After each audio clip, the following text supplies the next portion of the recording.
The DNA estrogen test reports on a number of genes involved in phase 1 and phase 2 detoxification and the metabolism of estrogen. So giving information as to one's risk for developing breast or ovarian cancer and how to intervene with dietary and environmental recommendations.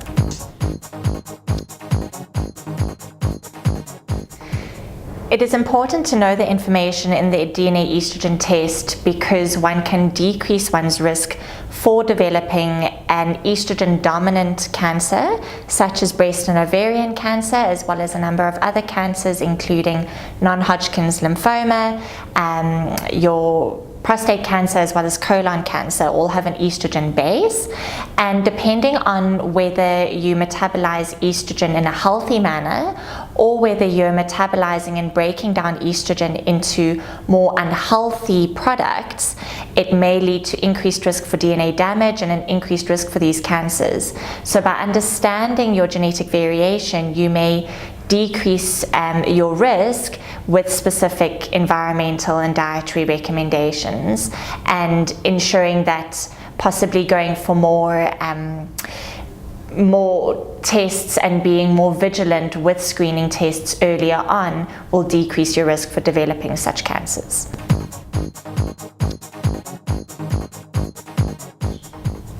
The importance for men to do the DNA estrogen test: sometimes men think that they don't produce any estrogen, but that's not true. Both men and women produce estrogen, men just less.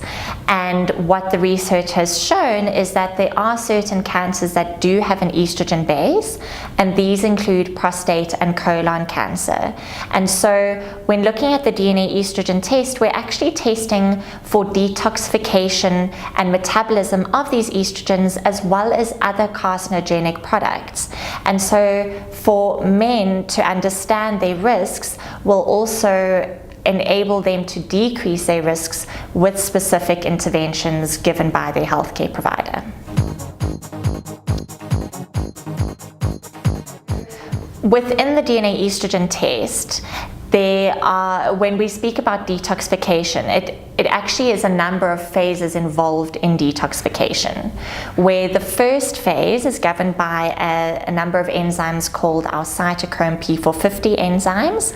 Don't worry too much about the name, but what that phase does is we almost call it the activation stage, where we are exposed to carcinogenic products as well as endogenous products, including estrogen that needs to be metabolized and broken down and detoxified. So if we're taking estrogen specifically, what happens is we have our estrogen molecules that need to be broken down. And the first phase is where they get activated. And this is our phase 1.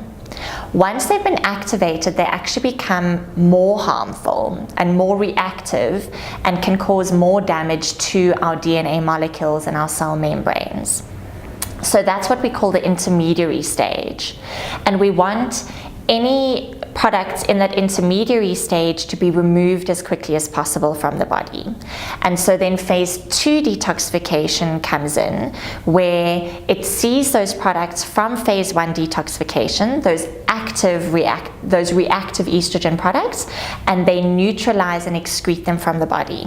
So in phase 2 detoxification, which there are a number of genes in the DNA estrogen test that you will see highlighted, if there are any high impacts in that area, what that means is that phase is not working as well as we would like and is not keeping up with phase 1. So it can't neutralize and excrete and make those products more water soluble as quickly as we would like.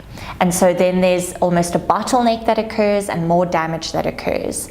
So what we really are testing for in the DNA estrogen test is how fast is phase 1 detoxification working?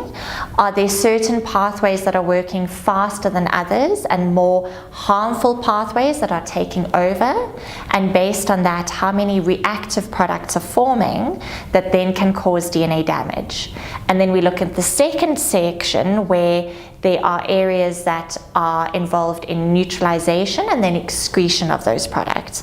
And that's what we want to take care of as well, to make sure that we increasing that phase and that production as well as we can to excrete those products and decrease one's risk for DNA damage.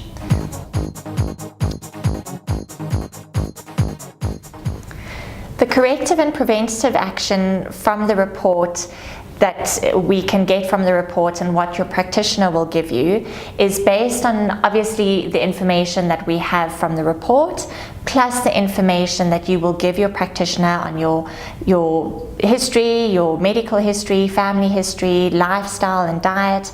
All of that will also be taken into account, but what the report specifically provides is how to bypass specific phase 1 metabolism pathways to make sure that that phase is working in a healthier manner, and then specifically how to increase phase 2 detoxification with certain nutrients, and those would include increasing your intake of your cruciferous vegetable family.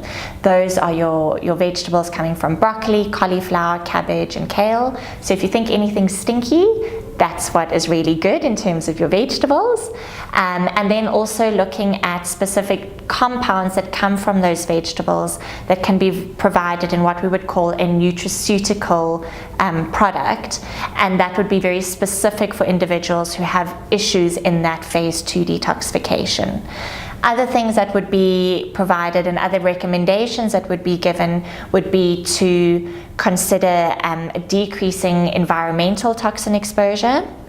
In women, it would be considering or reconsidering use of any estrogen from an estrogen contraceptive or from HRT, and then also looking at becoming much more vigilant with screening tests to ensure that if there is something going wrong, to just catch it as early as possible.